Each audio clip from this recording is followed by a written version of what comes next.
kayaknya ya. Oke, teman-teman sambil menunggu yang lain, kita akan tayangkan dulu video dari PSSDM. Silakan Mbak Eka.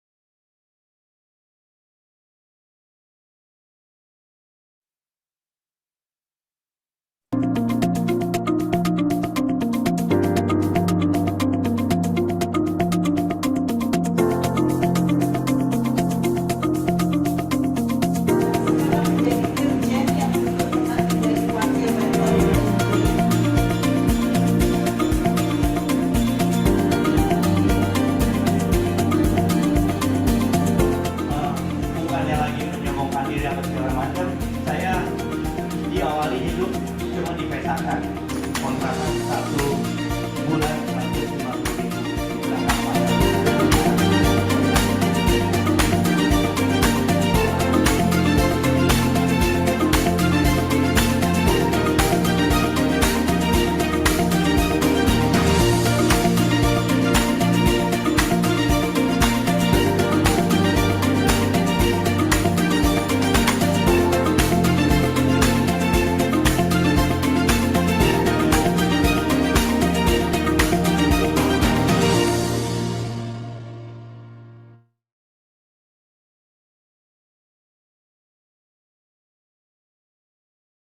Terima kasih Mbak Eka. Itu adalah salah satu kegiatan offline yang kami lakukan untuk UMKM. Ada video lagi Mbak Eka? Ada Ibu, satu lagi sebentar. Dapetin banyak banget pelajaran dan juga ilmu gitu loh. Jadi ternyata untuk kita nih, untuk yang pemula-pemula punya bisnis UMKM itu ternyata banyak banget yang memang harus kita perhatiin step-stepnya. Biar gimana caranya usaha kita ini atau bisnis kita ini bisa benar-benar melesat gitu loh. Maksudnya bisa berkembang dengan cepat gitu. Dan ternyata hari itu saya banyak banget dapat ilmu ya. Maksudnya dari orang-orang yang memang sudah menjalankannya itu, ternyata memang step-stepnya itu yang memang kita harus kerjain gitu loh, biar maksimal usaha kita yang memang udah kita rintis ini, biar secara maksimal bisa bisa besar gitu loh.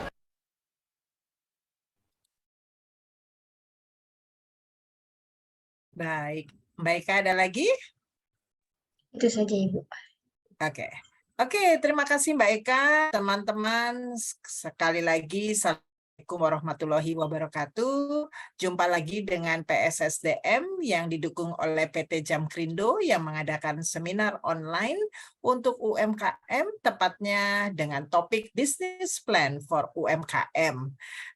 Hari ini adalah seri yang kedua karena kemarin kita sudah berjumpa dengan Pak Pol dan hari ini kita berjumpa dengan Dr. Triwarsono, seseorang yang sangat super duper saya sayangi dan saya banggakan dan sangat menginspirasi setiap kali saya mendengarkan sharing dari beliau.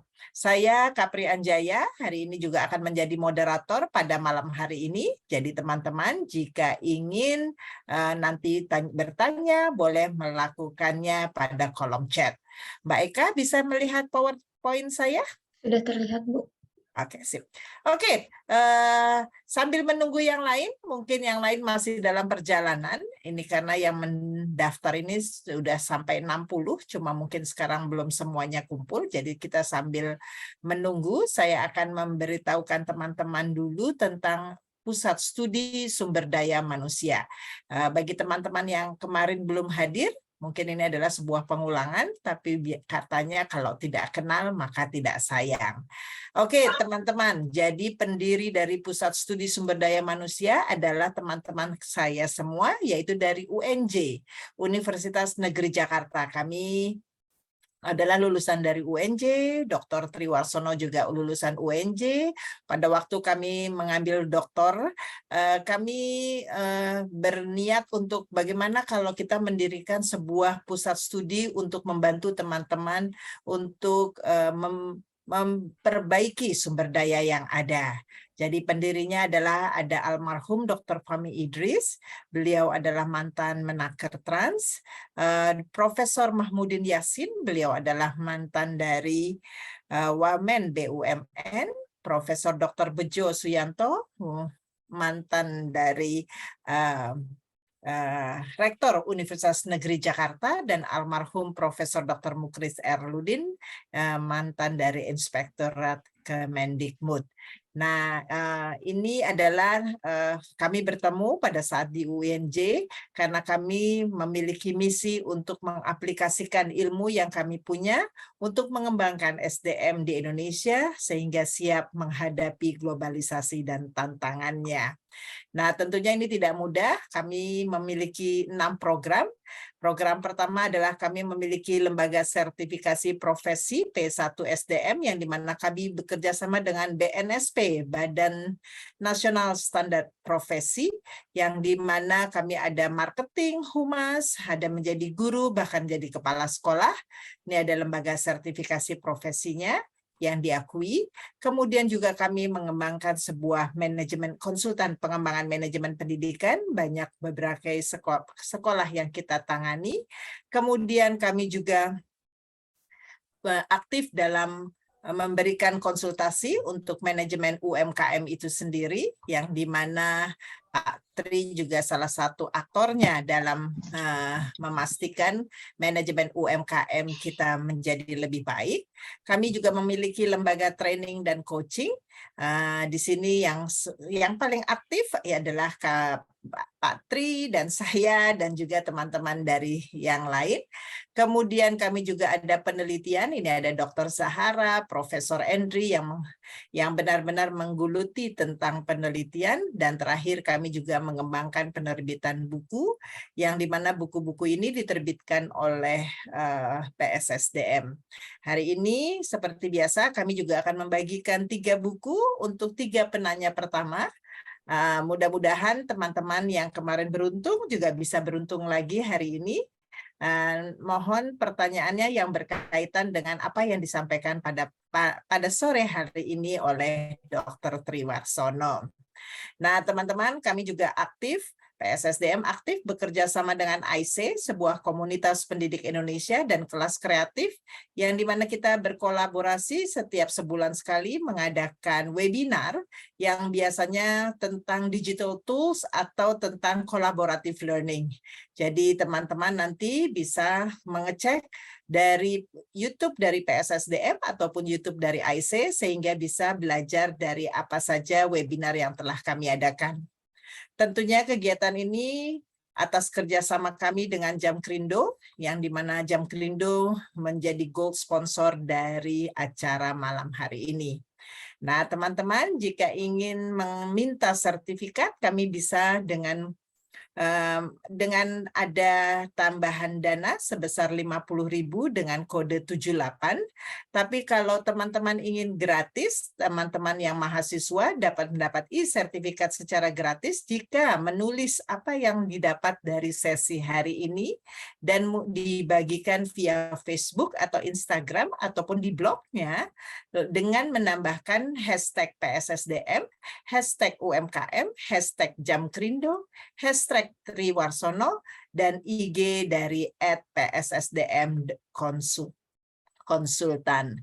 Nah, teman-teman, sekali lagi ya, jadi bisa tidak berbayar kalau teman-teman juga mau aktif untuk memberi testimoni apa yang dirasakan atau apa yang didapat pada malam hari ini.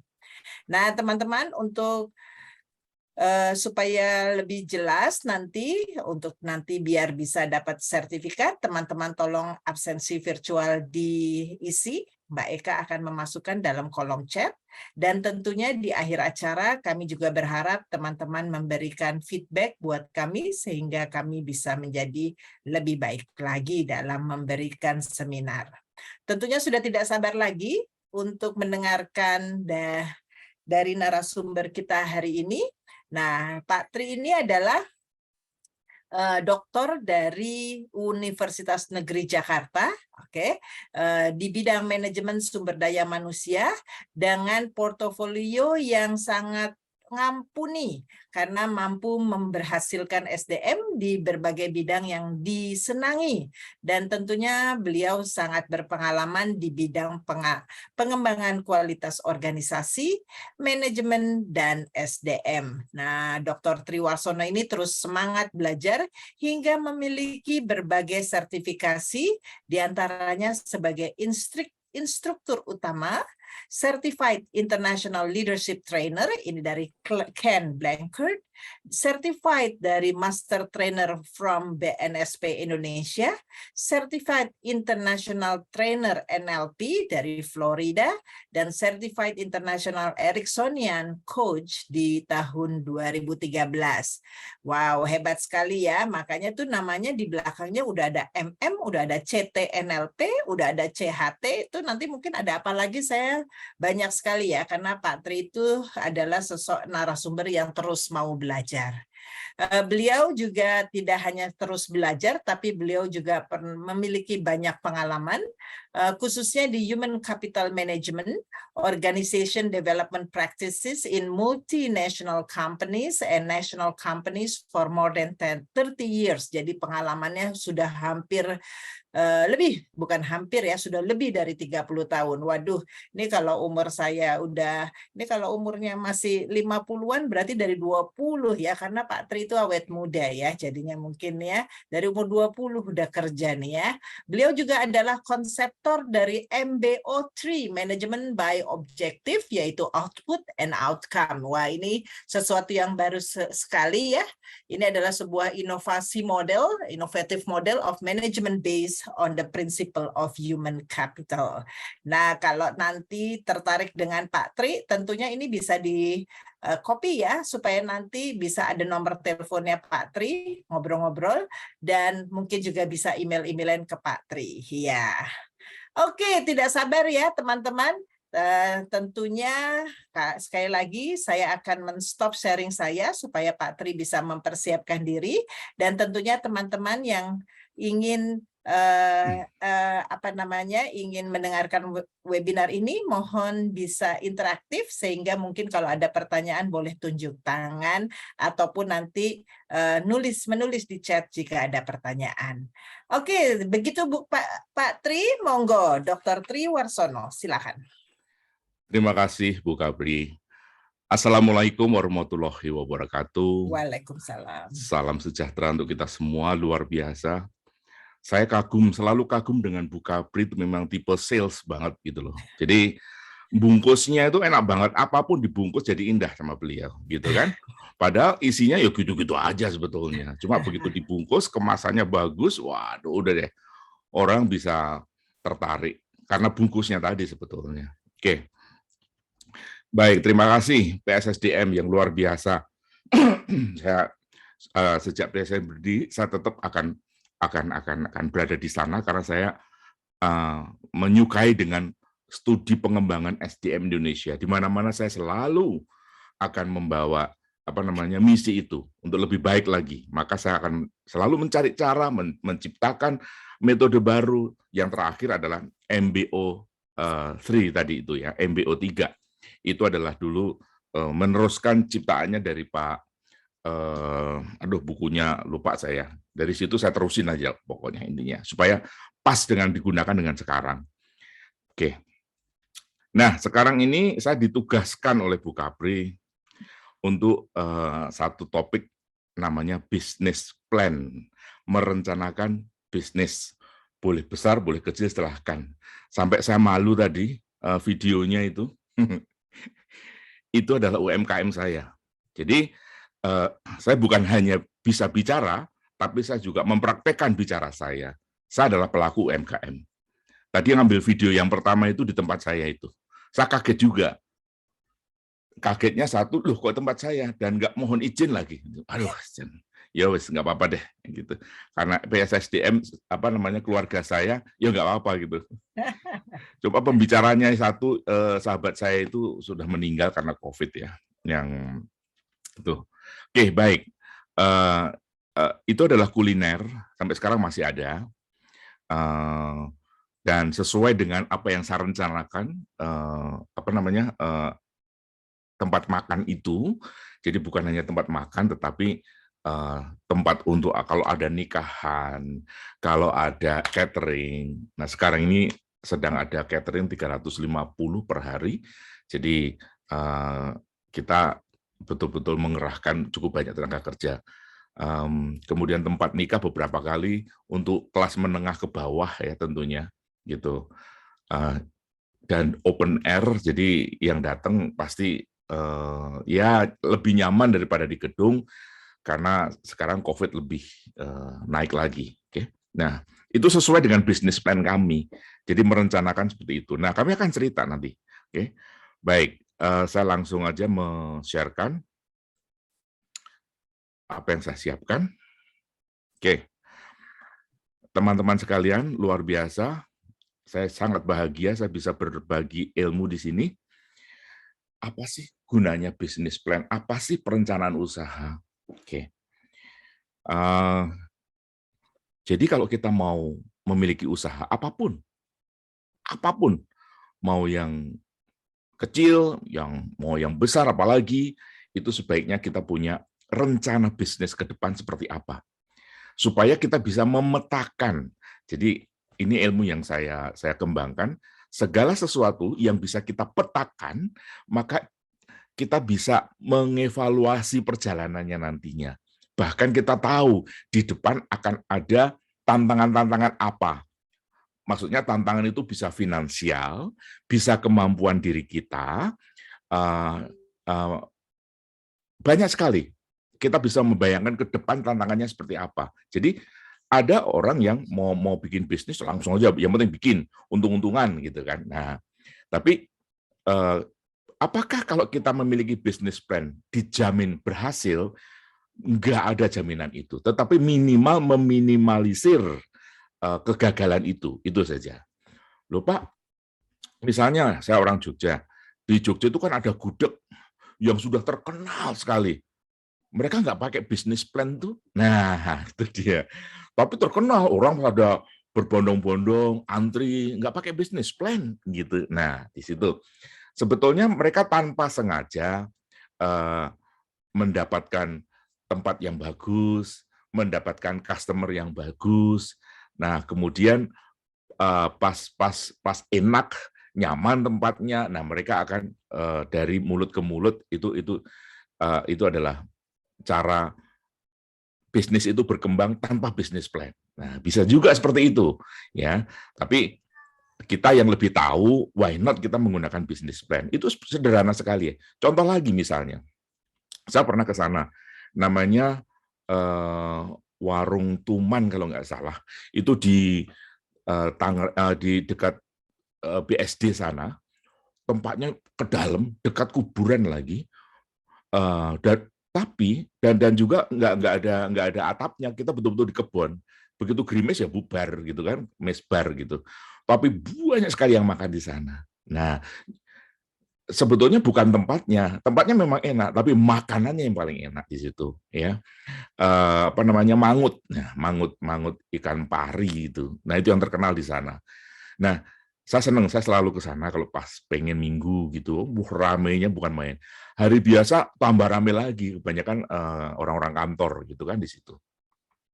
Tuh, jadi saya nggak tahu mereka pakai bisnis plan atau tidak, tapi di tempat tersembunyi, tetapi wow, dari mulut ke mulut deh. Ternyata setelah saya selidiki ada di Google. Jadi Google juga sesuatu yang penting sekali untuk kita pakai nantinya untuk marketing, gitu kan?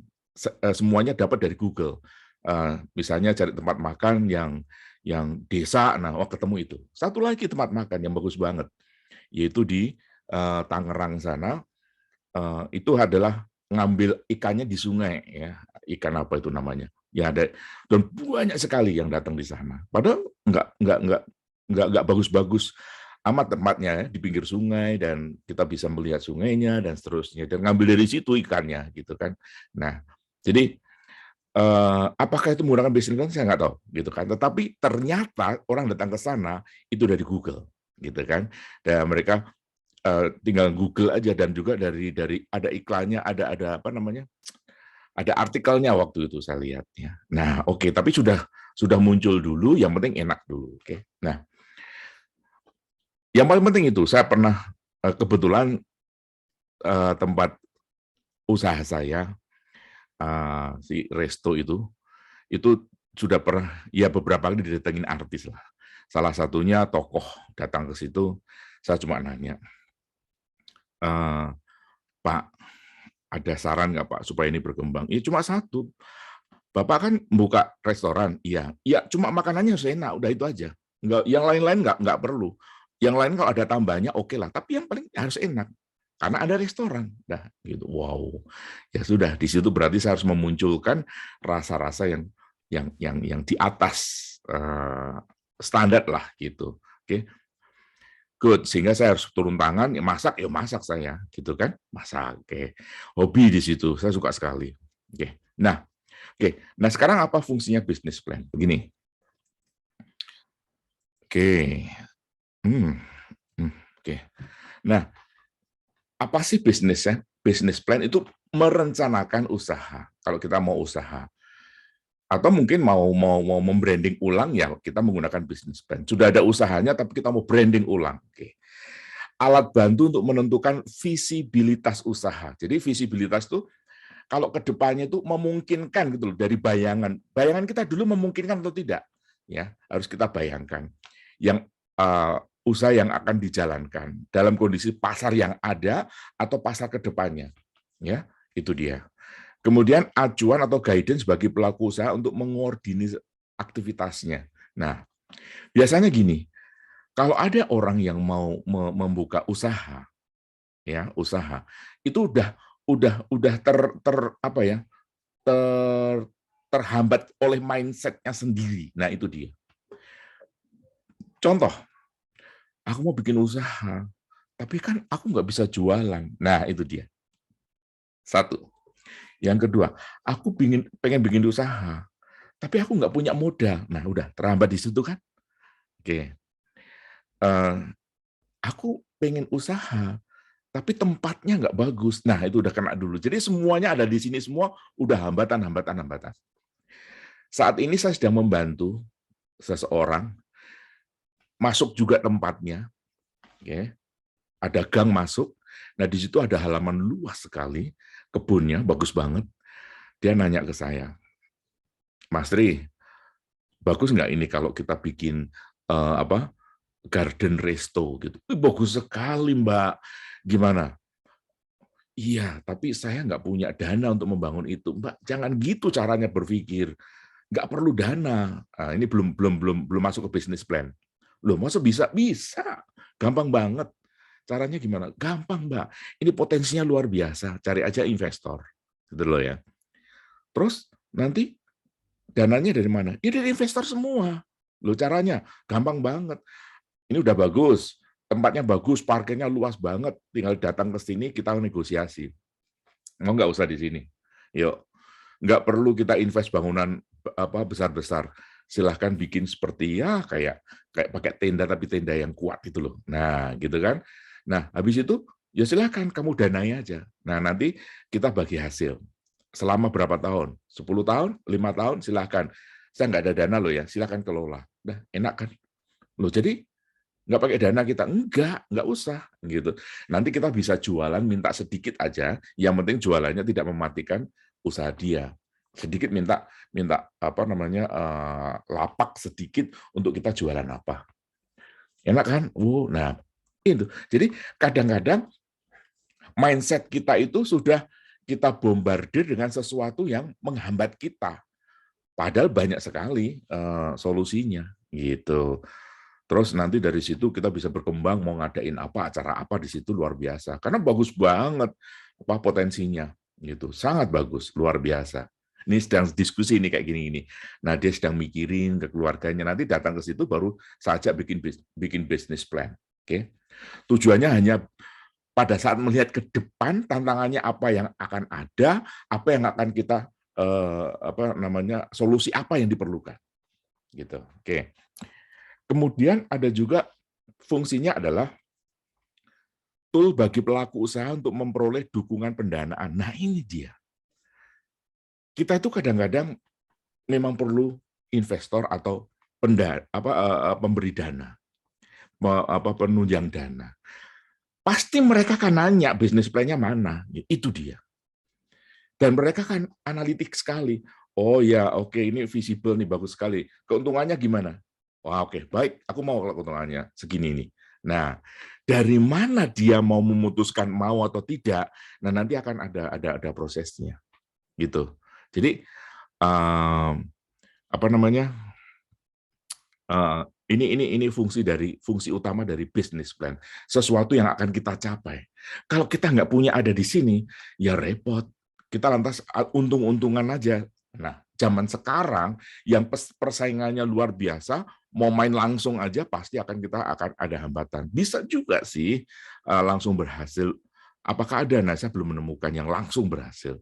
Biasanya pasti akan beberapa tahun pertama pasti belum menunjukkan hasil yang optimal lah yang diharapkan, ya gitu. Karena masih mencari market, mau sedang branding dan seterusnya. Semuanya akan seperti itu. Jadi kita harus melakukan membuat semacam perencanaan usaha itu. Sekarang saya juga sedang dihubungi untuk membantu BUMDes, ya itu badan usaha milik desa. Jadi kayak BUMN-nya tapi yang di BUMDes. Nah, itu mereka perlu bisnis plan karena apa? Mereka perlu dana dari bank. Sehingga mereka harus membuat bisnis plan. Oke. Nah, good. Nah, bisnis plan itu penting banget untuk bisa kita memanfaatkan potensi yang ada di dalam diri kita, yaitu potensi imajinasi. Nah, imajinasi itu sangat luar biasa, sangat kuat bagi kita, karena begitu kita mengimajinasikan sesuatu dengan kuat, maka biasanya peluang-peluang atau solusi-solusi itu pada mendekat. Gitu. Semua pada mendekat. Contoh, waktu saya membuat resto itu, imajinasi saya adalah bagaimana ada orang mau kawinan di situ, ya pesta pernikahannya di situ, bahkan ijab kabulnya juga di situ, kan itu dekat masjid, gitu kan. Kemudian ada catering, itu tiba-tiba muncul aja potensi yang masuk ya waktu itu ya. Nah sekarang pun sedang terjadi. Itu kami udah nggak bisa lebih dari 350 packs itu sehari, udah nggak kuat, itu ya anak-anak kasihan, gitu kan. Oke, karena kami mempertahankan kualitas gitu. Nah, semuanya mendekat ya. Gitu. Karena kita punya kekuatan imajinasi. Karena gini, prinsipnya adalah begini. Oke, bentar. Oke, ini. Oke. Nah, ini ada 3 gambar. Nah, 3-tiganya ini sedang mau memasukkan bola ke keranjang. Teman-teman, mereka sedang memfokuskan satu imajinasi. Oke, pikiran mereka pasti ada di keranjang itu. Nggak mungkin pikiran mereka sedang pikiran di rumah, sedang memperhatikan kegiatan di luar, enggak, pasti mereka fokus sekali. Soal ternyata bisa masuk atau tidak itu nomor 2, tetapi fokusnya itu yang paling penting. Dan pasti mendekati dengan keranjang nantinya. Nah, segala sesuatu yang memang kita inginkan harus kita fokusin dengan kuat sekali. Bahkan di benak mereka, imajinasi mereka, si bola basket itu bayangannya pasti masuk, gitu. Masuk gitu. Nah, itu semuanya karena udah latihan dan pasti masuk, gitu. Nah, jadi kita juga begitu, bisnis plan kita harus betul-betul akurat dan kita harus betul-betul tajam sekali untuk bisa melihat ke depannya seperti apa pada saat grand launching nanti, gitu kan? Apa yang akan kita hadapi nantinya? Nah, itu. Oke. Nah, teman-teman, segala sesuatunya diciptakan 2 kali. Awas ya. Ini fungsi dari salah satu fungsi dari business plan. Segala sesuatu diciptakan 2 kali. Apapun yang ada di sekitar kita itu pasti 2 kali. Seperti contohnya ballpoint ini. Nah, ini pasti diciptakan 2 kali. Yang pertama ada di imajinasi seseorang. Kekuatan imajinasi dia, yakin bahwa ini kalau diciptakan banyak orang beli. Keyakinan dia. Nggak mungkin dia menciptakan ini, itu sekedar menciptakan saja. Pasti dia sudah merencanakan ini nanti kenapa kok bisa orang laku, pasti dari sudut pandang harganya murah, ya. Kemudian warnanya ini anak-anak warna-warna anak remaja dan seterusnya. Jadi semuanya ini dan ringan sekali. Nah, misalnya dia pasti sudah merencanakan ini untuk produksi ini untuk produksi ya, gitu. Nah, kalau sudah ada dalam imajinasi, tinggal nomor 2 adalah realisasinya. Nah, ini terjadi ini. Jadi ini bisa muncul karena ada kekuatan keyakinan dari mindset-nya seseorang. Kita nggak tahu orang mana. Bisa orang dalam negeri maupun luar negeri. But that's okay. Gitu loh ya. Itu nggak masalah. Oke. Nah, segala sesuatu diciptakan 2 kali. Kekuatan imajinasi kita yang jelas, yang detail, ya, itu akan memunculkan satu yang kita inginkan, ya. Contoh misalnya desainer rumah, ya, merencanakan rumah pasti itu masuk ke dalam blueprint. Nah, sebelum blueprint ada di sini dulu, ya, ada di sini dulu, pasti ada di sini, ya, gitu. Jadi semuanya ada di sini dulu dengan kekuatan keyakinan yang luar biasa, muncullah hasil itu, ya. Oke. Ada satu sahabat saya, dia menciptakan piano yang kayak kamera itu. Oke, aduh, siapa namanya itu? Sahabatnya Tompi. Nah, dia di sini kuat sekali. Aku pengen bikin piano yang bentuknya seperti kamera, dan berhasil, luar biasa. Ya, satu harganya berapa miliar gitu. Oke. Nah, semua ada dari sini. Nah, demikian juga dengan UMKM kita. Kita harus detail. Contoh nih, wujud yang di sini baru realitas. Ya, kita pengen rumah di sini nih. Nah, pasti ada di sini rumahnya sama dengan bentuknya, atau mirip-mirip baru di sini mungkin ada perubahan. Ya, tergantung situasi kondisi atau lihat trennya dan seterusnya. Nah, demikian juga dengan bisnis ini. Nah, ini semuanya ada bisnis, ada usaha, semuanya ada di sini duluan. Aku pengen laundry, aku pengen kuliner, aku pengen dan lain-lain lah, gitu. Tapi kayak apa akan kita capai supaya nanti betul-betul tidak hambatannya tidak banyak, maka ada di sini dulu. Blueprint-nya si bisnis kita itu ada di sini dulu. Oke. Nah, jangan sampai kita tidak ada. Dan setelah kita yakin sekali, maka imajinasi itu bisa kita gunakan untuk law of attraction. Bagus banget itu LOA. Saya selalu menggunakan itu. Belajarlah law of attraction. Ya, law of attraction itu gini. Kalau kita sudah bisa membayangkan bisnis akan seperti apa, bayangkan betul-betul bisnis itu sudah jalan. Dan kita merasakan sudah jalan, pada saat itu tutup mata, kita bayangin kita sedang berada di tengah-tengah bisnis yang sedang jalan. Dan kita dalam hati, yes, kalau orang-orang lain bisa langsung jalan seperti ini, maka aku juga punya hak dong di depan mata Tuhan, di depan mata Allah, bahwa aku juga bisa, gitu loh ya. Pasti juga aku direstui seperti yang lain. Di dunia ini sekarang pun sedang terjadi pembukaan UMKM, usaha kecil menengah dan seterusnya. Nah, kita bayangin dan sambil di sini perasaannya yes gitu. Nah, itu adalah law of attraction. Ada pelajaran khususnya law of attraction ya. Saya selalu menggunakan itu, terutama untuk parkir. Nah, itu dia. Saya parkir misalnya ke BIM, udah dari rumah saya langsung law of attraction dulu. Yes, gitu. Nah, sampai di sana biasanya ada yang kosong. Atau misalnya nggak ada yang kosong, pas sampai sana ada yang pas mau keluar. Atau misalnya tidak kosong, saya muter sekali aja, itu langsung ada. Biasanya pasti ada, gitu kan. Saya gunakan law of attraction. Enggak ada kliniknya, enggak ada pakai mantra, enggak kok. Tapi itu hanya kayak energi alam. Begitu ada yang saya inginkan dengan kuat, kayak ada yang menarik semuanya ke sana. Ya, itu luar biasa. Oke, good. Jadi bisa digunakan untuk itu business plan kita. Nah, sebetulnya business plan itu adalah menyusun cerita, ya. Rencana bisnis ke depan akan seperti apa, tapi itu dibuat tertulis nantinya, ya. Jadi dibuat tertulis sedetail mungkin kalau bisa, gitu kan. Sekali lagi saya seolah-olah saya mau cerita kepada investor, gitu, yang akan bantu saya, atau misalnya bukan investor, rekan bisnis kita, misalnya gini. Saya kan orangnya introvert, nggak kayak Bu Kapri, ya. Saya punya keterbatasan. Saya introvert. Saya bukan tipe orang sales, ya.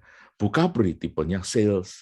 Nah, konsekuensinya kalau saya mau maju dengan usaha saya, maka saya harus punya partner seorang yang sales untuk berpartner. Jadi bukan melulu karena saya butuh partner karena finansial, enggak, tapi saya butuh seorang yang sales banget gitu kan. Nah, saya pasti akan mencari orang yang tidak introvert. Kalau saya ngumpulin orang introvert, ya pasti gagal total dah gitu loh ya. Saya harus mengisi kekurangan saya, satu. Yang kedua, saya nggak pintar keuangan. Jadi saya perlu orang yang memang mengatur keuangan. Bagaimana keuangan itu bisa mengatur saya supaya saya betul-betul hati-hati dengan pengeluaran dan seterusnya. Nah, saya meng-hire. Nah, mencari partner seperti itu penting sekali. Ya. Nah, mereka perlu bisnis plan-nya, cerita dulu dong kayak apa gitu. Mereka pasti butuh cerita. Oh, oke. Good, ini bagus banget. Aku nanti akan begini-begini. Nah, dia akan membantu kita gitu. Jadi kalau kita mau berusaha, jangan rencana usaha itu hanya untuk kita sendiri, diem untuk kita sendiri, lantas kita memulai sendiri, orang lain nggak ngerti gitu kan, sehingga kita nggak tahu apa yang kita butuhkan. Jadi kita harus tahu dulu, saya ini tipe apa dominance, influencing, steadiness, atau compliance. Nah, ini DISC itu perlu sekali kita kalau mau memulai satu bisnis. Harus, aku tuh siapa? Ya. Nah, ahlinya DISC itu adalah Bu Kapri. Gitu. Silakan minta beliau di assess. Aku tuh tipe apa gitu loh ya. Kita harus kenal diri kita, harus kenal. Kalau enggak nanti kita seolah-olah aku kok selalu gagal ya. Ya memang tipenya kita misalnya steadiness gitu. Gimana dong? Gitu kan? Nah, kalau seorang pebisnis itu sebaiknya memang achiever ya, seorang achiever, seseorang yang dominance ya, juga ada influencing-nya. Jadi yuk silakan aja nanti hubungi Bu Kapri untuk mungkin Bu Kapri bisa ngasih training nih. DISC for UMKM, wah luar biasa itu, gitu. Itu bagus banget. Siap. Nah, itu dia, kan?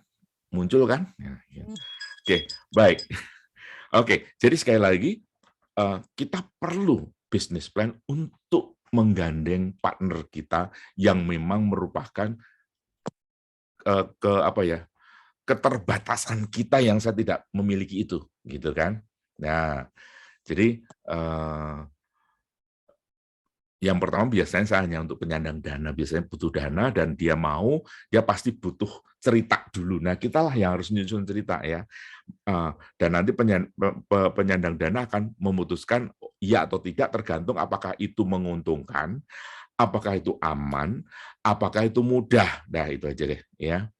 Nah, semakin mudah, semakin menguntungkan. Nah, dari mana kata-kata menguntungkannya? Gini ceritanya. Langsung aja saya shortcut aja. Gini.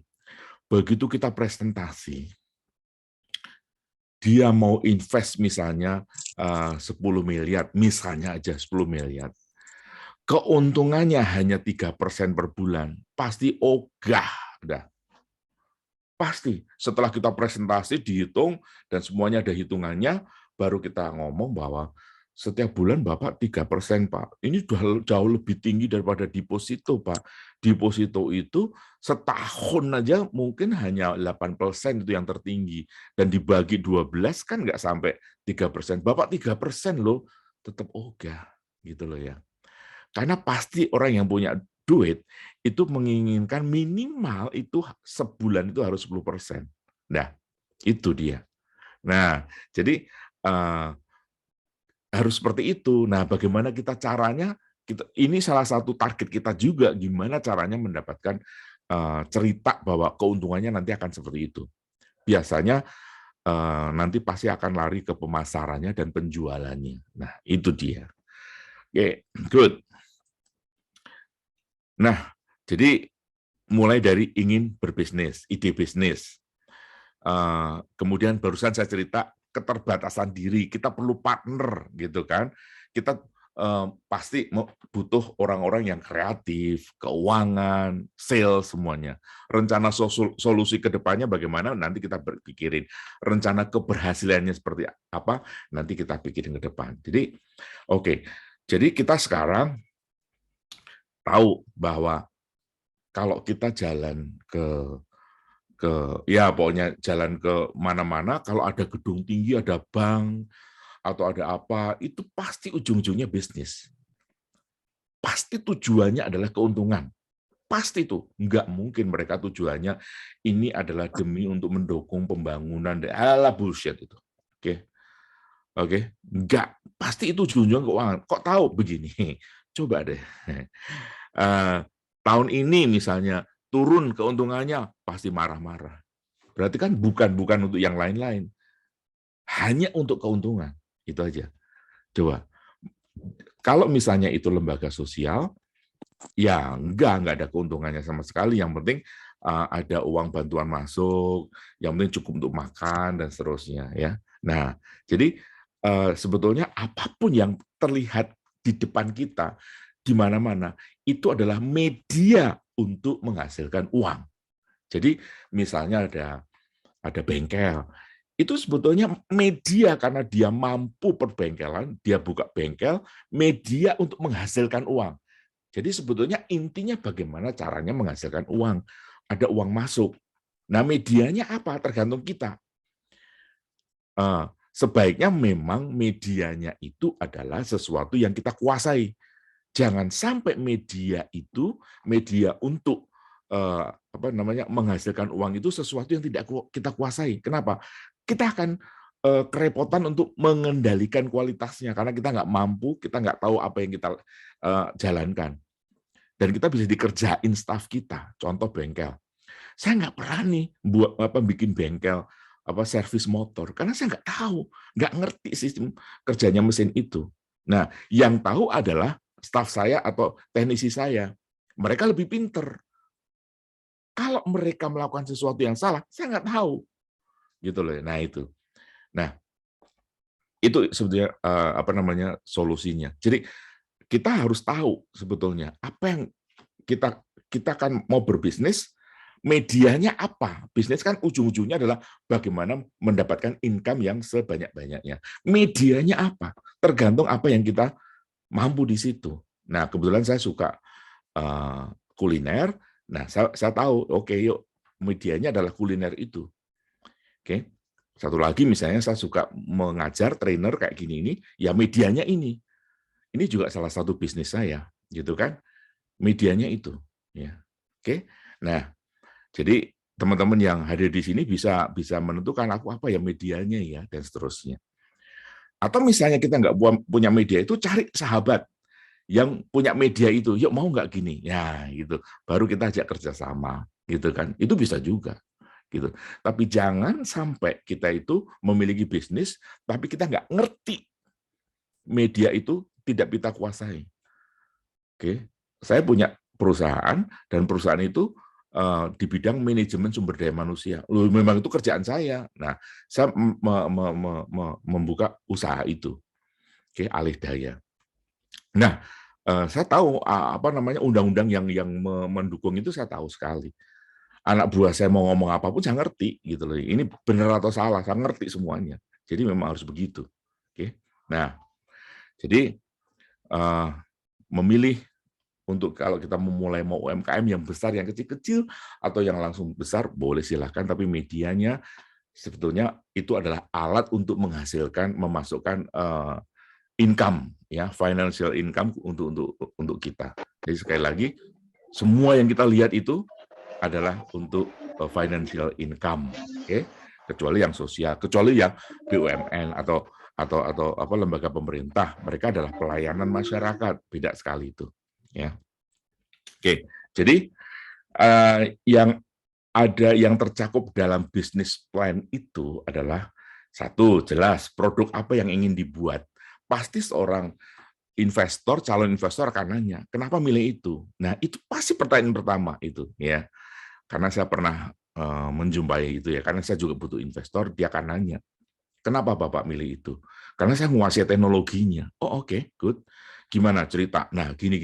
Nah, yakin kalau sudah yes, dia menguasai teknologi. Kalau sampai nggak menguasai teknologi itu, akan ragu-ragu, gitu kan? Gitu. Oke, terus mengapa produk itu dibuat? Itu harus ada. Karena memang demand-nya masih ada, demand-nya masih ada. Tuh dia. Jadi demand-nya masih ada. Jadi dari mana tahu demand-nya masih ada? Nah, kita harus survei ke masyarakat. Misalnya kita datang di sana dulu, Pak, di tempat saya. Pasti dia akan nanya lokasinya dulu. Lokasinya di mana ini? Pasti nanya. Dari mana tahu lokasinya itu bagus, gitu loh ya. Nah, kita harus bisa cerita semuanya. Alasannya kenapa? Itu bagus banget. Walaupun nanti tidak mau kita presentasikan, tapi untuk kita sendiri itu penting banget nanti. Keterbatasan lokasi itu, misalnya terbatas, nggak kelihatan, bagaimana caranya biar tetap laku, akhirnya kan ujung-ujungnya jualannya online, gitu kan. Nah, itu bisa, dan seterusnya. Nah, di online itu siapa yang bermain, gitu, dan seterusnya. Kita harus memetakan semuanya itu. Itu adalah salah satu isi daripada bisnis plan kita ke depannya. Kita cerita ini dulu ya, karena memang ini agak sedikit banyak. Nah, kalau kita mau membuat secara tertulis, setiap ada ide itu tulis, nanti dikembangkan, nanti bisa kok, gitu ya. Kemudian siapa target pasarnya atau pembelinya, harus jelas, ini siapa nih? Targetnya siapa ini? Yang kita targetkan. Karena memang setiap produk yang kita bikin, targetnya harus jelas. Kalau sampai nggak ada, ya siapa mau beli, gitu kan. Keyakinan di situ harus kuat. Nah, nanti setelah target yang ada, bagaimana cara berkomunikasi dengan target itu penting sekali. Nah, itu juga ditanyain biasanya ya. Saya pernah itu juga, gimana Pak? Bapak mau komunikasi dengan target Anda? Oh, ada medianya Pak. Nah, mereka punya gini, kita pakai, biasanya pasti larinya ke lewat sosial media. Itu pasti, zaman sekarang itu nggak mungkin deh. Gitu. Tanpa ada itu sulit sekali kita akan maju zaman sekarang ini kan, gitu. Oke. Nah, kapan produknya itu akan dibuat? Kapan? Mulai kapan dan seterusnya? Di mana produk tersebut dibuat? Apakah ada di situ atau impor dari tempat lain? Saya banyak sekali terobosan-terobosan yang ada di dalam yang tadi itu UMKM yang ditayangan sama Bu Kapri tadi itu cuma terlalu banyak untuk cerita. Bagaimana saya mau mencari terobosan-terobosan banyak sekali di situ, ya. Oke, nah yang penting kita bisa melihat ke depan, segala sesuatu diciptakan 2 kali sambil jalan nanti akan muncul semua solusi itu, ya akan muncul semuanya. Law of attraction itu adalah ilmu yang betul-betul scientific yang ada di Google itu ada itu, ya.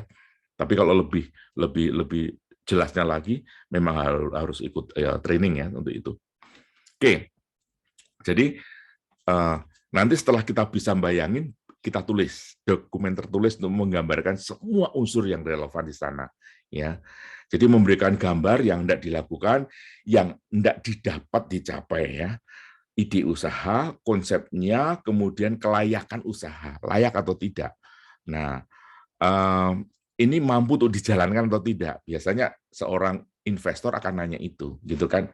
Oh, oke, bisa. Kamu bisa nanti biasanya dia lebih jeli daripada kita ya, lebih jeli dia karena dia mau menginvestasikan uangnya, dia nggak mau gagal, maunya untung dan untungnya harus besar gitu kan, minimal 10%, minimal itu biasanya mereka gitu ya.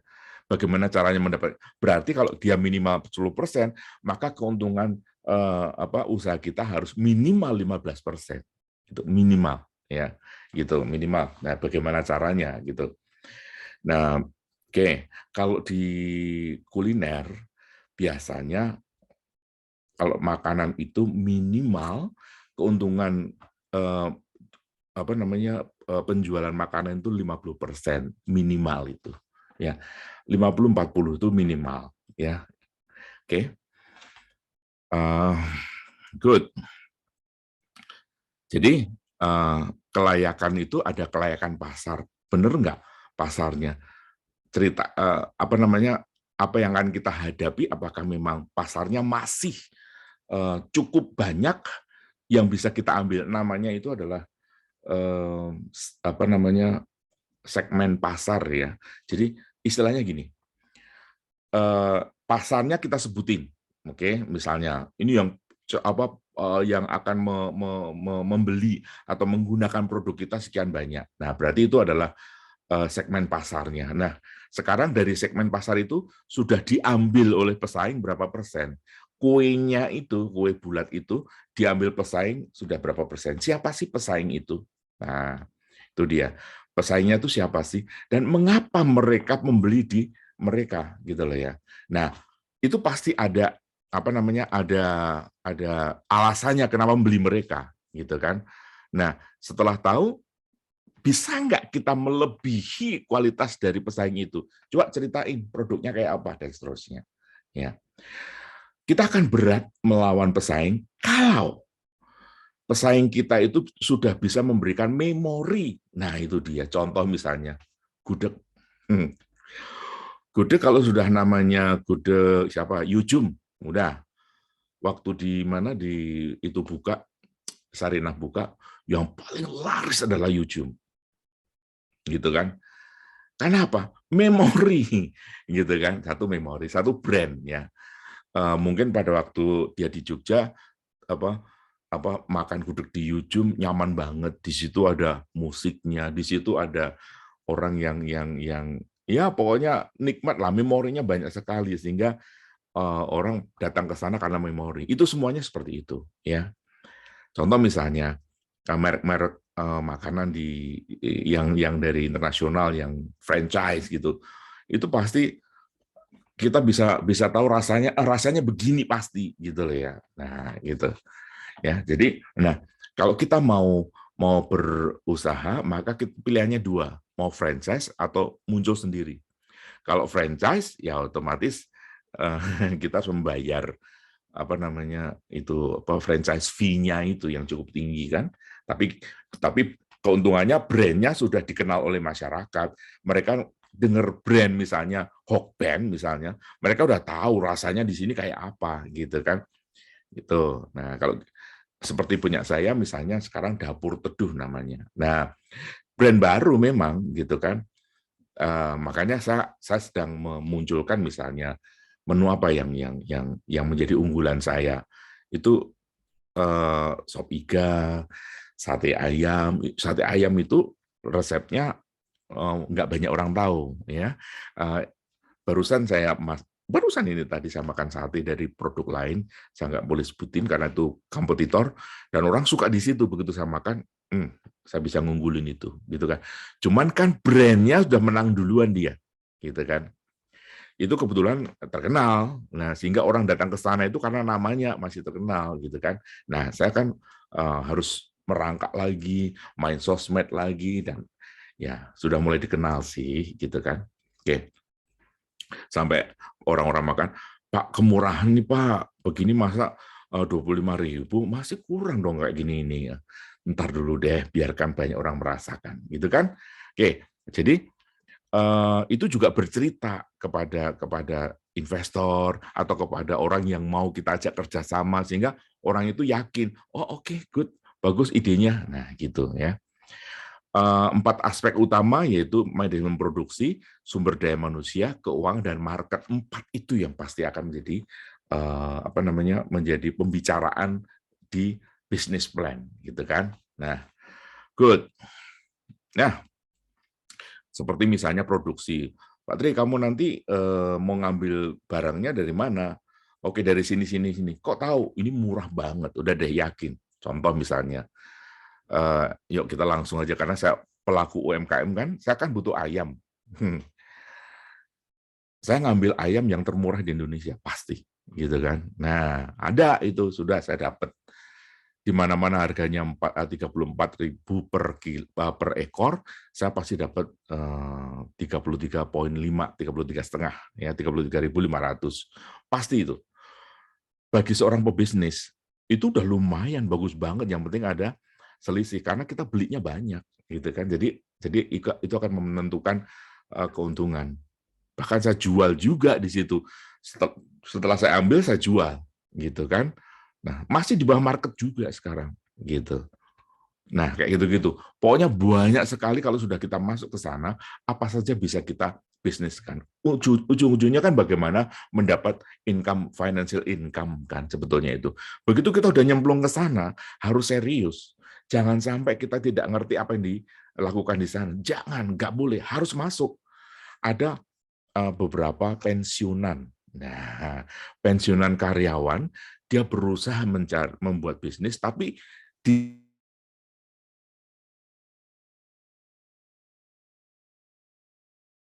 ingin nunggu apa? Nunggu profitnya masuk tanpa dia tahu apa yang dilakukan di rumah, leyeh-leyeh, santai dan seterusnya, nggak akan bisa berhasil, nggak akan. Akhirnya segitu-gitu aja, gitu ya. Tapi ada orang Pak, setelah berhasil dia di rumah, itu setelah berhasil dia udah masuk dalam bisnis itu, setelah berhasil, oke, lanjutin ya. Nah, udah, yang penting brandnya sudah masuk top of mind. Nah, awas ya. Kita itu kalau mau berbisnis, bagaimana kita berlomba-lomba masuk ke top of mind di dalam mindset-nya masyarakat itu. Apa artinya top of mind?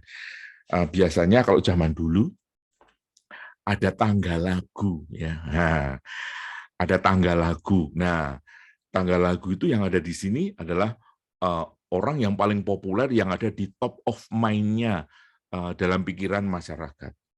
Ya, tangga lagunya. Nah, kita juga masuk ke sana. Misalnya kita tanya air mineral ya, Aqua. Padahal banyak sekali yang lain yang bagus-bagus gitu loh. Tapi di sini sudah Aqua gitu loh. Itu namanya top of mind ya. Gitu. Mie instan, Indomie. Padahal dulu saya kenalnya adalah Supermie. Sekarang udah Indomie gitu loh ya. Karena memang brandnya kayak gitu. Nah, jadi sekali lagi bagaimana kita nanti saya sedang masih in proses, belum puas saya dengan yang ada. Masih berusaha untuk membuat top of mind dengan berbagai cara lah. Nanti muncul ide-ide itu. Kualitas barangnya seperti apa? Itu harus tahu. Apa sih kualitasnya? Ya, oke, makanannya. Bagaimana Anda tahu bahwa makanan itu terbaik? Bawain aja. Nih, makan, Pak. Gitu. Udah. Baru dia tahu. Ini bedanya apa? Ini, Pak, ada satu resep tapi saya nggak mau ngomong. Gitu. Kalau saya ngomong udah nggak rahasia lagi. Ada, ya. Ada. Saya nggak boleh cerita itu. Oke. Jumlah barangnya. Nah, ini dia yang paling penting.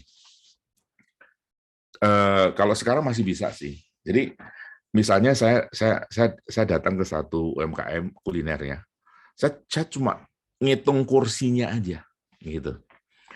Dia buka di satu restoran, satu jalan besar, misalnya di Arteri Pondok Indah nih, ada kecil nih. Saya hitung aja kursinya. Kursinya berapa? Cuma 15 gitu ya. Itu maksimum. Saya bisa ngitung itu. Wah, pemasukannya cuma segini nih. Karena begitu itu pasti ya penuhnya segitu. Apakah selalu penuh? Enggak juga. Berarti segitu harganya, gitu kan. Tapi online-nya banyak, gitu. Nah, tapi oke, banyak sekarang bisnis yang memang mengharapkan dari online. That's okay. Tetapi ya omsetnya itu kita harus perhitungan juga bagaimana. Misalnya kecil, ngomong sama investor, gimana taunya itu? Ya, kita tinggal ngomong aja. Pak, itu Blenger Burger itu kecil juga, tapi Pak, antrinya luar biasa. Nah, terus strategi untuk seperti itu, nah itu marketing dah di situ kan. Marketing itu. Nah, biayanya seperti ini, Pak. Nanti kita akan gini, dan seterusnya. Akhirnya, oke, berarti uangnya untuk biaya marketing. Biaya marketing tinggi banget ya. Nah, kalau Anda memang menguasai online marketing atau sosmed marketing, itu enak banget, udah kerjain sendiri. Karena pasti dorongan untuk berhasil tinggi banget. Beda kalau itu kita serahkan ke orang lain yang memang kita bayar. Itu dorongannya beda. Kalau kita sendiri yang memiliki itu, dorongannya tinggi banget. Langsung main gini, ini nggak terasa. Kadang-kadang sampai jam 1 malam, itu begitu nggak terasa. Tapi bagi orang yang memang hanya mengandalkan gaji dari kita, upah dari kita, dorongannya tidak setinggi kita sebagai owner-nya. Oke. Nah, jadi saat ini adalah yang satu tantangannya adalah marketing tadi itu. Sales, marketing dan sales. Marketing itu strategi bagaimana cara berkomunikasi dengan publik mengenai bisnis kita. Itu adalah marketing, ya. Itu. Oke. Dan sekarang pemerintah itu sebetulnya masih ada dana sekitar 20 triliunan untuk disebarluaskan ke masyarakat. Masa dekat dengan orang-orang di situ. Oke. Nah, jadi terus gimana produksinya? Mengaturnya gimana? Berarti kamu butuh SDM kayak apa? Nah, ini cerita di situ. Produksi nanti seperti ini dan seterusnya. Prosesnya seperti ini. Hygieniknya seperti ini dan seterusnya. Nah, itu pasti akan ditanyain karena jeli banget. Apalagi kalau kita mau minta ke bank ya, bank pasti akan nanya itu. Ya, oke, good. Pengawasan produk, gimana Anda mengendalikan kualitasnya? Nah, semua sistem harus kita pikirkan ke depannya. Oke. Jadi dari sini saja kita sudah tahu saya itu siapa.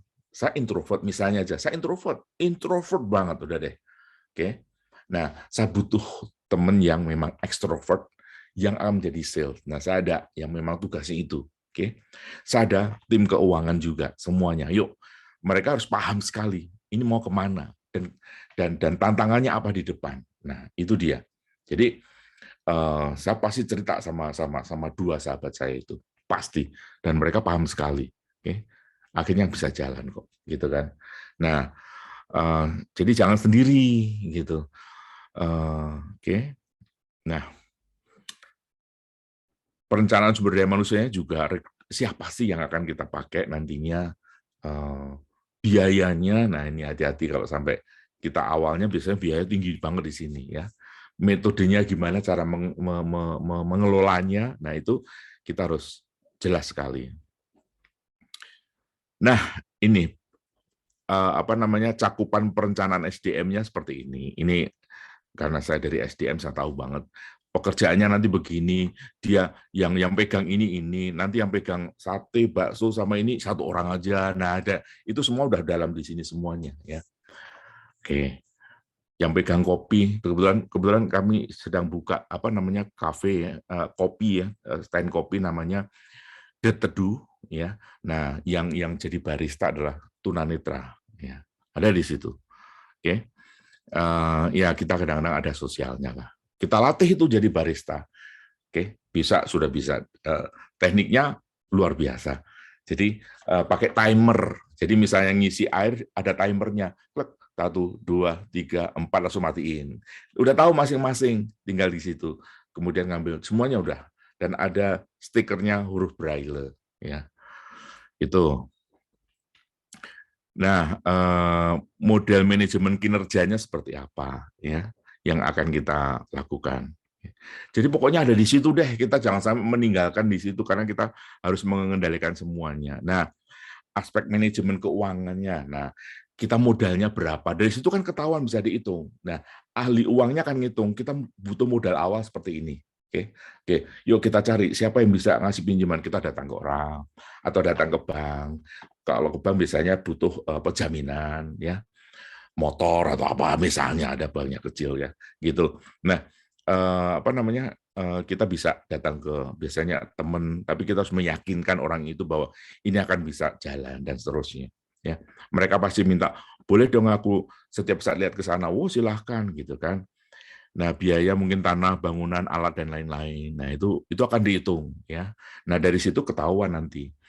Tantangannya besar banget, hasilnya seberapa. Nanti harus ada imbangannya nanti. Semuanya akan dilihat imbangannya kayak apa ya. Bahan bakunya dan seterusnya. Dan ini bisa dibaca lagi lah. Gitu kan? Nah, ini dia. ROI-nya gimana? Nah, ini rumus ROI sederhana sekali sebetulnya. Kita sudah memetakan nanti bulan pertama kira-kira yang akan masuk atau akan membeli berapa, pembeliannya berapa ya. Jadi ada uang masuk berapa, net profit-nya berapa. Nah, pendapatan dibagi modal kali 100% itu adalah ROI-nya. Nah, kalau seseorang ingin invest, prosentase banknya kalau ROI-nya lebih besar dari suku bunga bank, maka dianggap layak ya gitu. Tapi sekarang kan bunga bank rendah banget. Jadi misalnya depositonya ada yang nggak sampai 5%, tapi dia kalau mau dapat 5% males banget. Biasanya larinya ke 8-10% seorang investor ya. 10% biasanya rata-rata di situ. Maka kita harus bisa menyajikan satu keuntungan minimal 15%. Nah, gimana caranya? Nah, itu tadi. Marketingnya biasanya harus kuat siapa sih dan strateginya seperti apa, itu semuanya. Harus kuat. Harus bisa mengambil tadi itu kue marketnya itu yang sudah diambil orang lain, kita harus bisa mengambil di situ. Gitu kan? Gimana caranya? Nah, ceritanya di situ. Oke. Saya kan mengambil garis besarnya, gambaran besarnya untuk dijadikan cerita. Nah, masing-masing bagian itu kayak marketing itu ada ilmunya sendiri itu nanti. Ya, itu tinggal diambil dari situ. Ya, bagaimana merebut pangsa pasar yang sudah diambil orang lain. Itu semuanya begitu. Saya pun waktu itu sudah tahu, di sebelah saya ada bakmi, tapi laris banget. Oke, kita keluarin bakmi tek-teknya kita lari, kita sebutnya bakmi dok-dok gitu kan. Nah, itu. Oke, akhirnya luar biasa. Baksonya juga enak sekali. Oke. Murah kok. 15.000 per porsi, ya, murah kan? Ada enak banget. Karena apa? Di ujung sana ada 15.000 juga gitu kan. Tujuannya apa? Biar kenal dulu gitu. Setelah kenal baru nanti orang datang ke situ gampang gitu kan. Oke. Ketua UMKM kan? Ya, saya pelaku kok. Jadi teman-teman yuk mau suatu saat masuk ke UMKM luar biasa. Oke. Nah, jadi ini gimana nih? Oke, jadi aspek pemasarannya ini tadi semua udah ya, sudah tercakup di sana. Nah, ciri-ciri bisnis plan yang baik apa?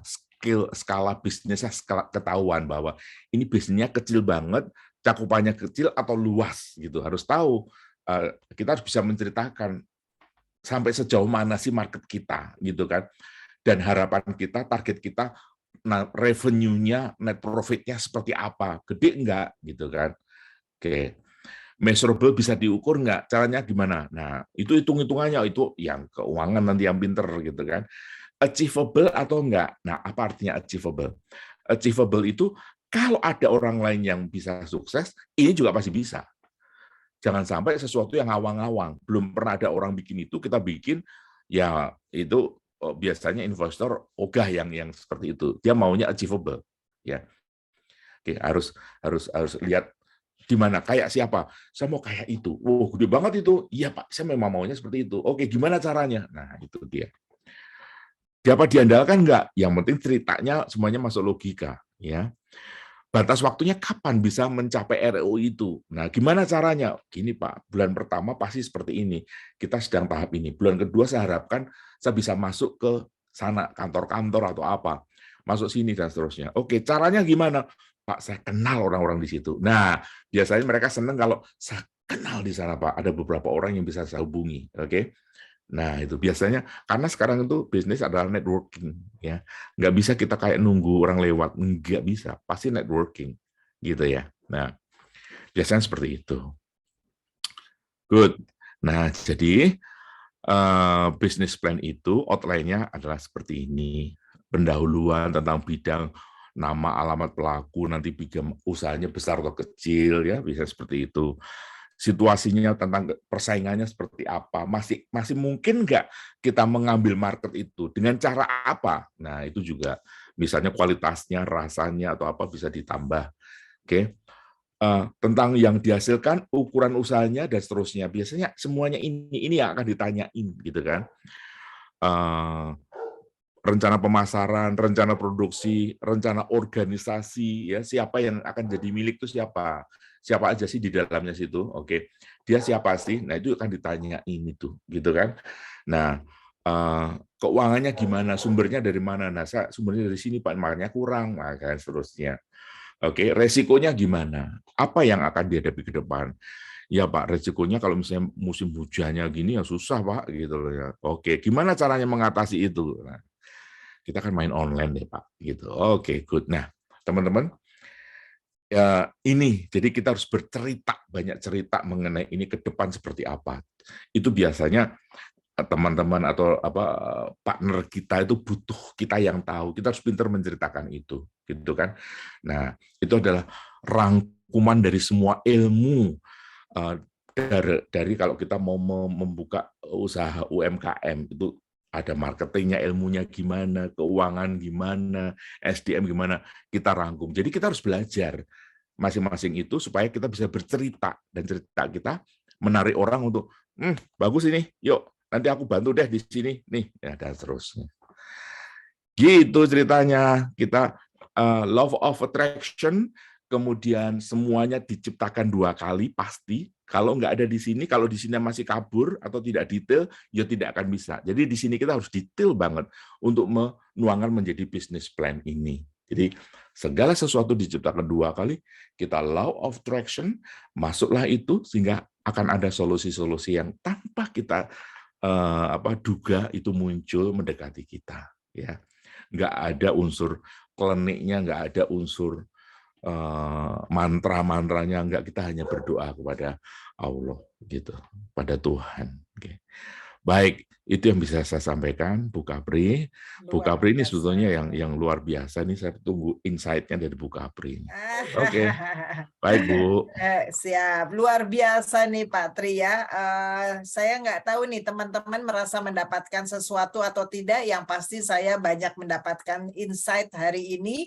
Jadi bagaimana kalau kita sama-sama kasih emoji hatinya buat Pak Tri, boleh dong, supaya Pak Tri tahu kita sekarang sedang merasa tertarik sekali dengan apa yang tadi disampaikan. Terima kasih Pak Tri. Saya cuma ingin meng-highlight ya.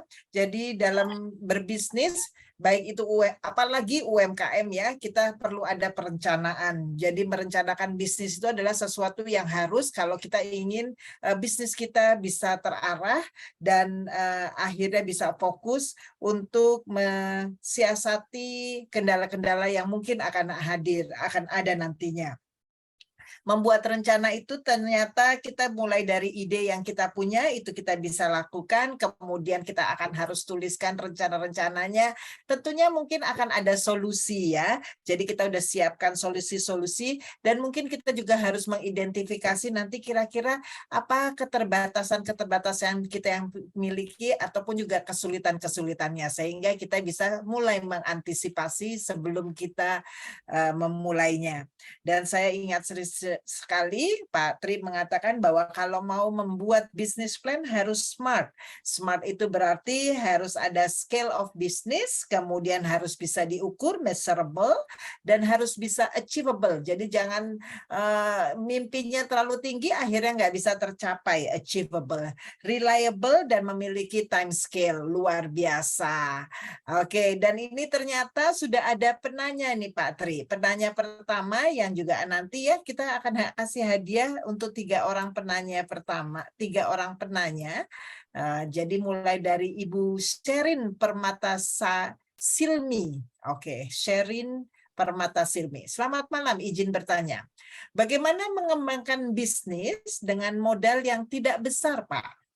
Saya sudah punya niat untuk membuka usaha, tapi masih mikir-mikir karena modalnya masih kurang dan takut tidak dapat keuntungan.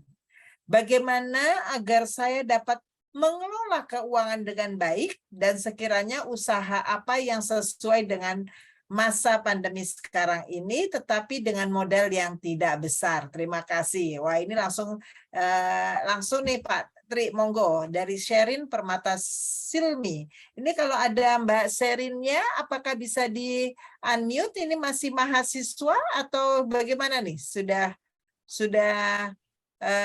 pernah bekerja? Kalau boleh di-share? Oke, kita anggap masih mahasiswa ya Pak Tri ya. Oke, mungkin bisa dilanjutkan Pak Tri. Oke, baik Mbak Sherin, luar biasa pertanyaannya. Jadi gini, ada usaha yang sebetulnya tidak perlu biaya besar, yaitu jasa keterampilan kita. Contoh, yang memang tidak perlu menggunakan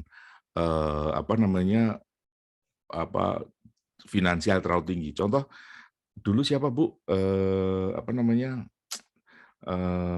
Kalau kita mau masuk perguruan tinggi lewat apa?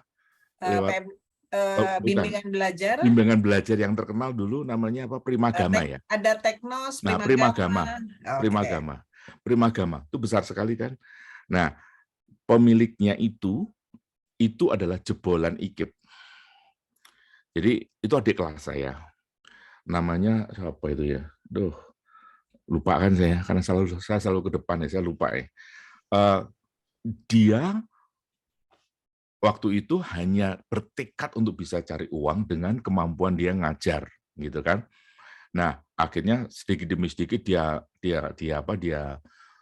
lakukan itu dan sekarang udah sebesar itu. Dia nggak lulus IKIP, nggak lulus, gitu. Tetapi bukan berarti tidak lulusnya itu dia tidak sukses. Dia sukses membangun Primagama yang segede ini seluruh Indonesia ya. Siapa namanya ya?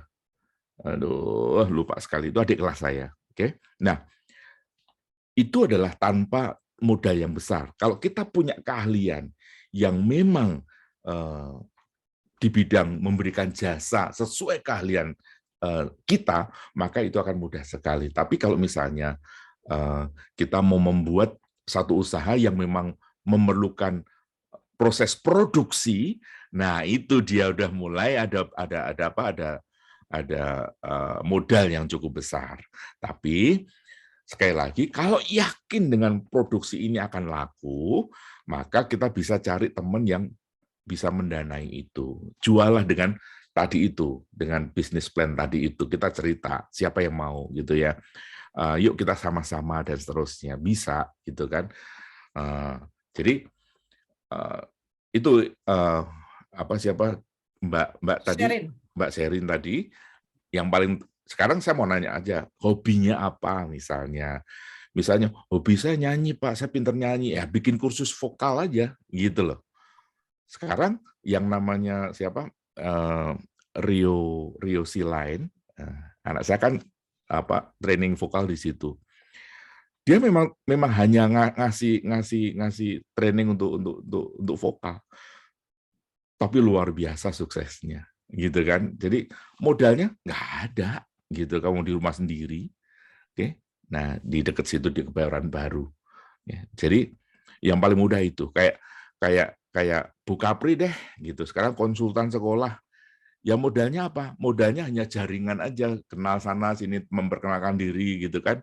Udah enak banget gitu kan. Saya juga gitu, saya konsultan SDM ya gitu. Nah, yang besar itu justru UMKM saya itu besar itu gitu kan. Itu saya kira yang bisa.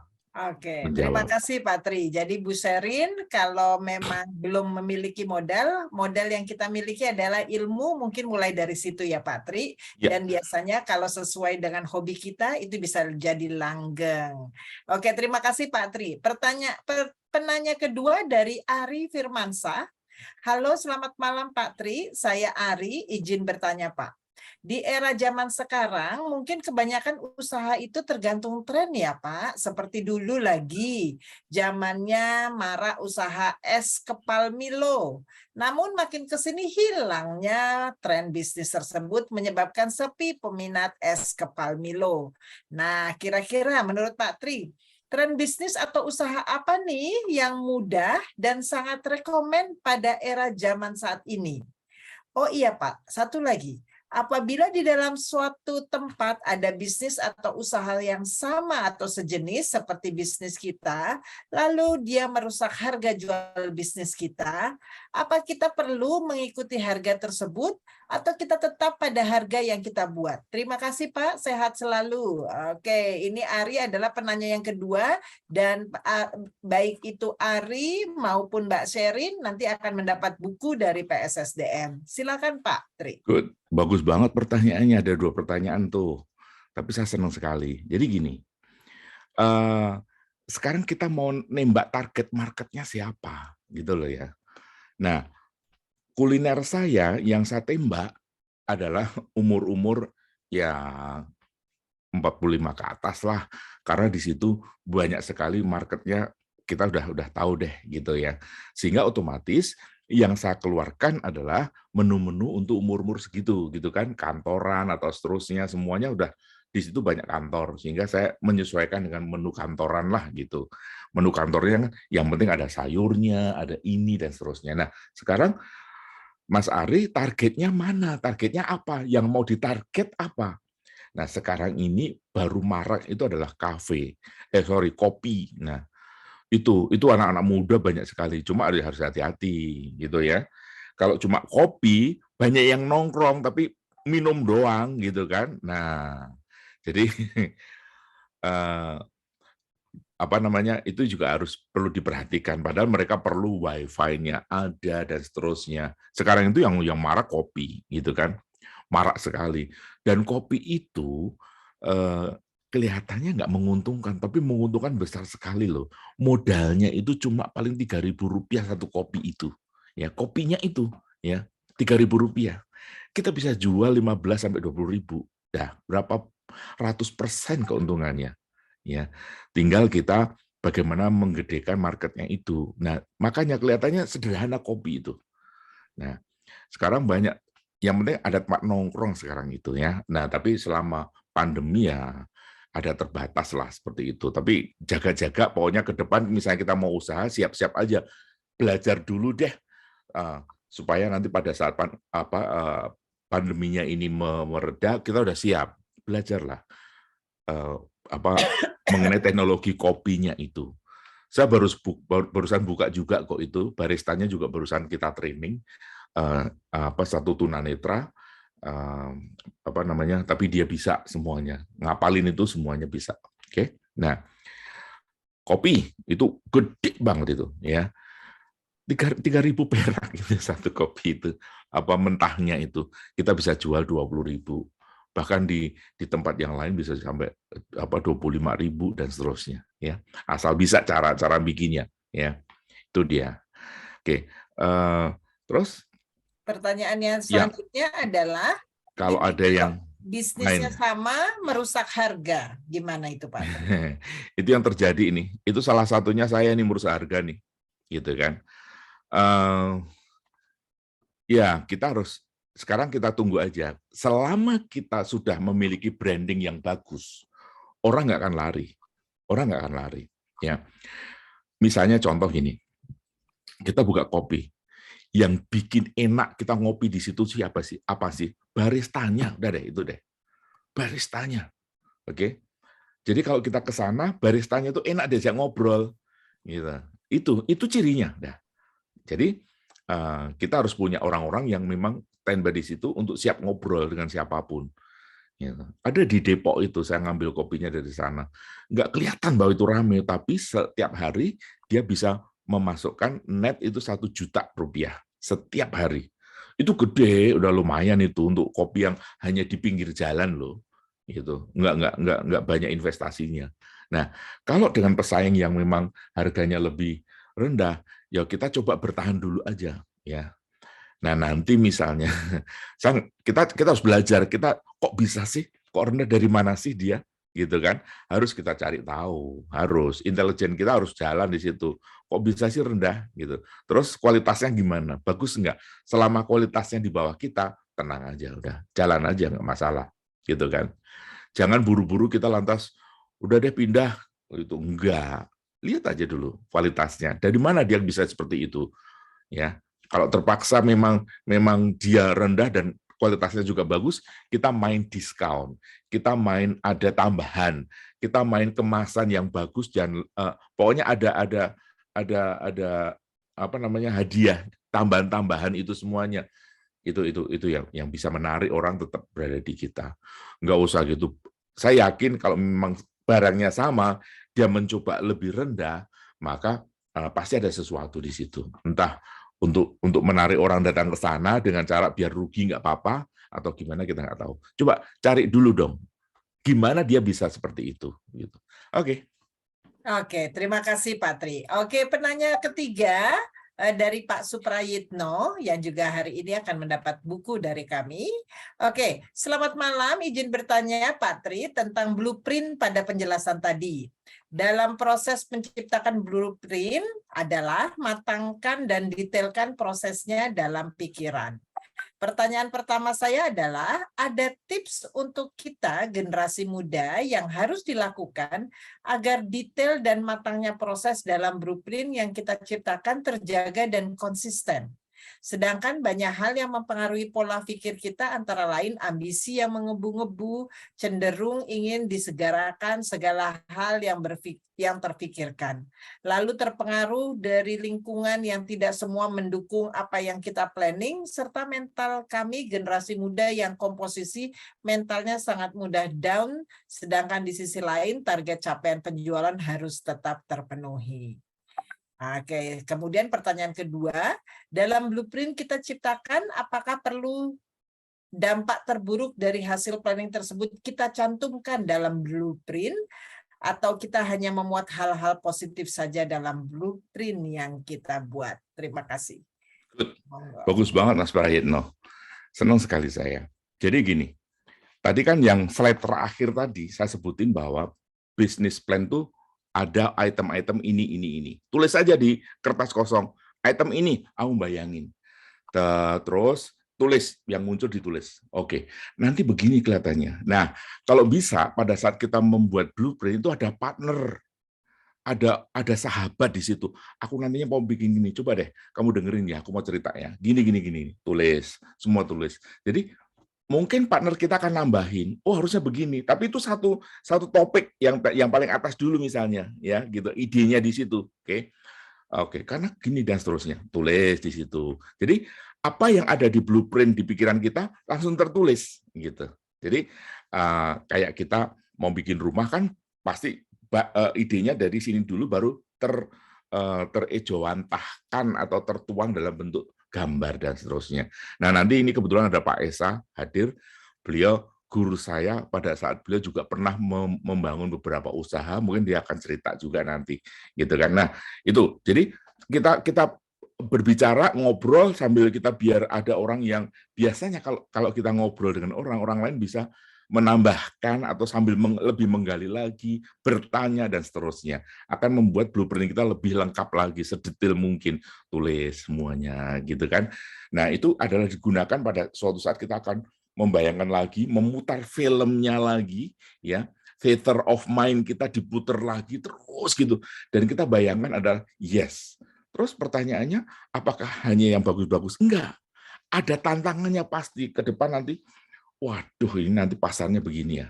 Gimana caranya ngatasin? Nah, jadi tantangan juga harus nyari solusi. Nah, makanya ada partner ngobrol. Just ngobrol aja dah, gitu ya.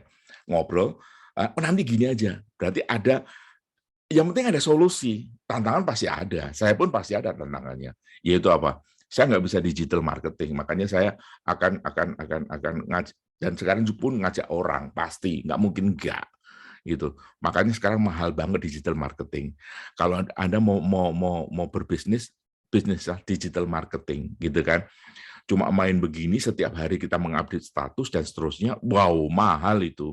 Itu dia. sekarang ini.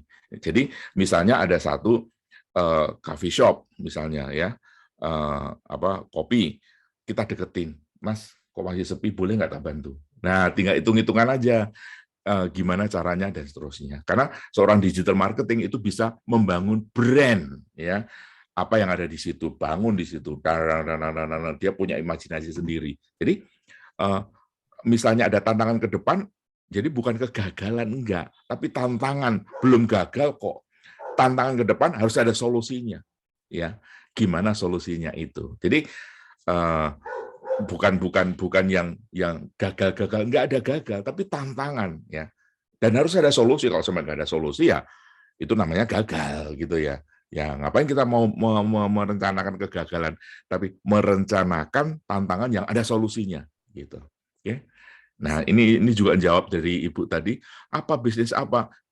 Bisnis lah digital marketing. Saya punya masih mahasiswa, belum lulus, ya. Dia bergerak di digital marketing. Dia dapat satu klien dan dia gajinya dikasih uang hanya satu klien ya 3 juta. Ya, hanya untuk digital sambil kuliah dia masih bisa main gadget 3 juta rupiah satu perusahaan. Dan dia pegang 4 perusahaan. Dan dia ngomong sama saya, Om, aku udah nggak sanggup lagi. Oke, cari partner gitu dan seterusnya. Gitu, karena kalau udah 4 dia ganggu kuliahnya. Karena dia harus kreatif dan seterusnya. Itu bagus. Coba 3 juta, nggak ada modal sama sekali. Gitu kan. Hanya main IG, main Facebook dan seterusnya kita update, ya.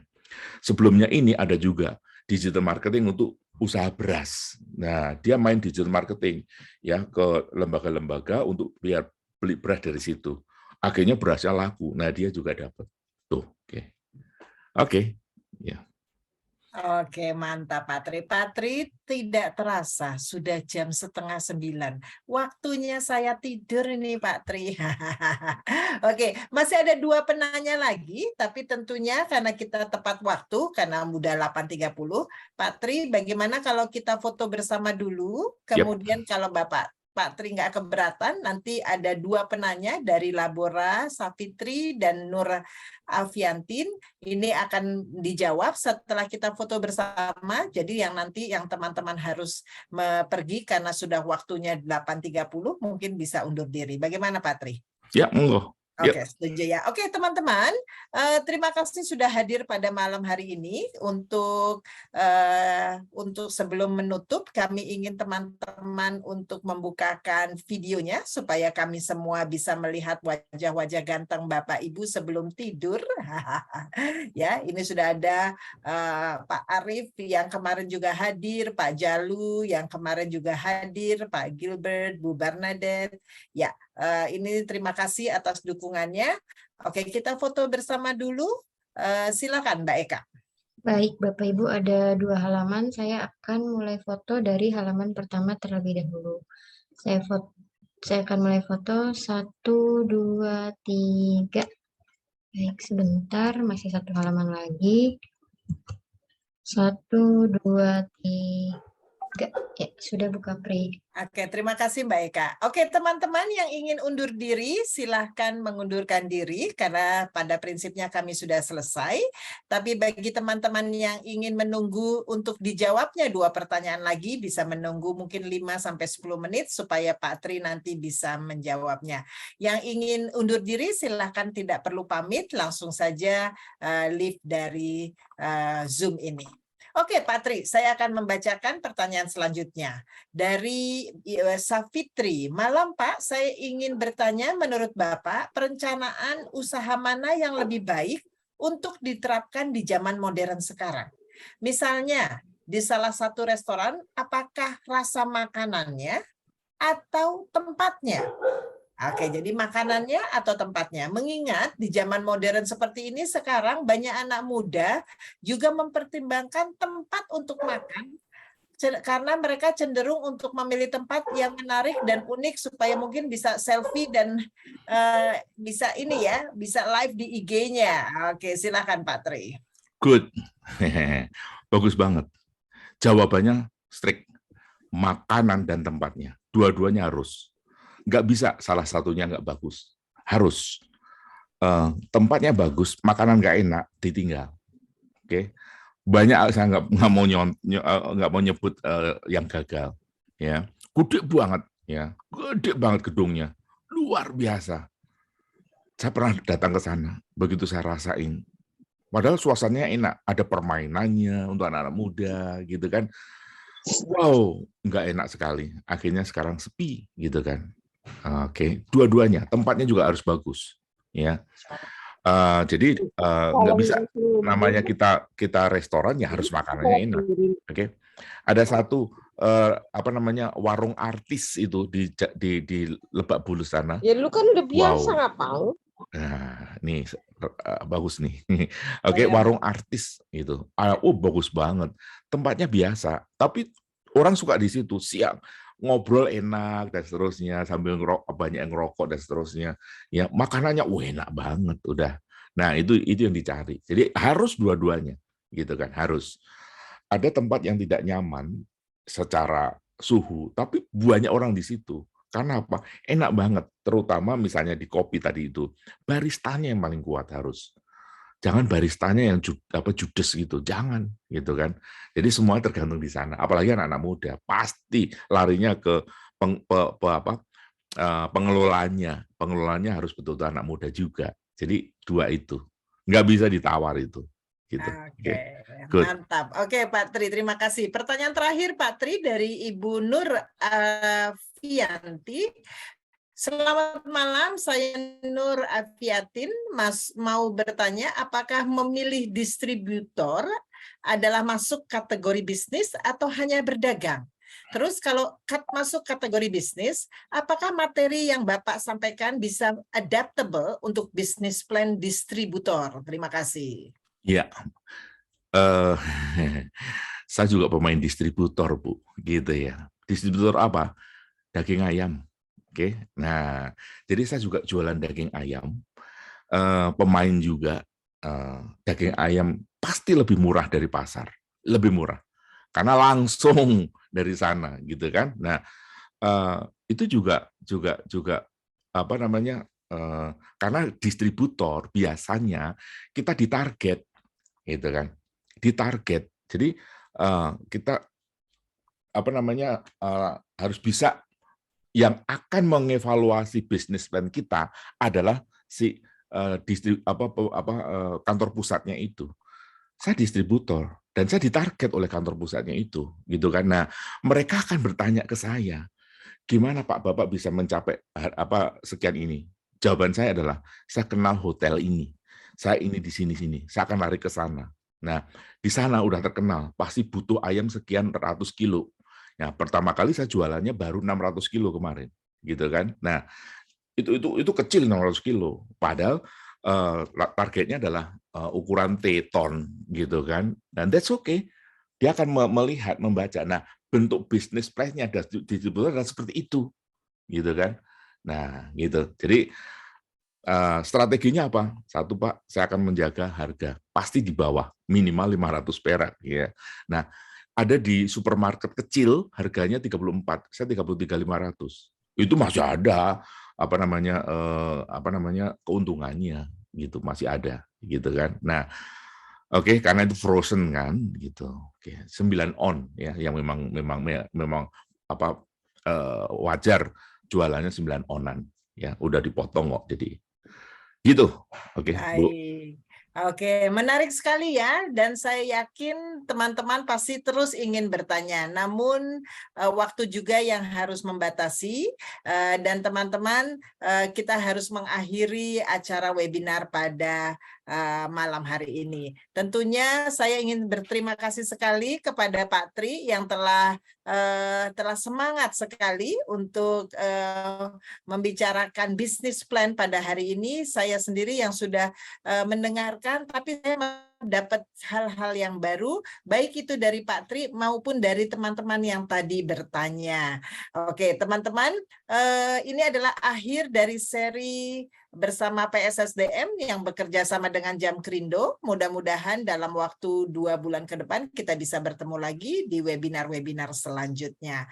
Pak Tri, terima kasih. Mbak Eka, terima kasih. Dan teman-teman, Terima kasih banyak atas kehadirannya. Saya Kapri Anjaya, undur diri. Sampai jumpa lagi. Selamat malam. Assalamualaikum warahmatullahi wabarakatuh. Waalaikumsalam. Terima kasih. Terima Saya kasih undur semua. diri. Ya, terima kasih Pak Tri. Terima kasih Thank you, Pak semua Pak Tri. Arif dan semuanya. Ibu. Pak Esa, terima kasih. Ya Bu. Thank you teman-teman Trisakti. Terima kasih Pak Esa, Bu Kapri. Sama-sama Pak Arif T, Digi Marketer. Apa kabar? Baik Pak. Long time no see, no chat. Oui, d'accord. S'il vous plaît, Pak. C'est bon, c'est bon. Très bien. Oui. Oke. Pamit, pamit. Amit. Oke. Au revoir, à tout à l'heure.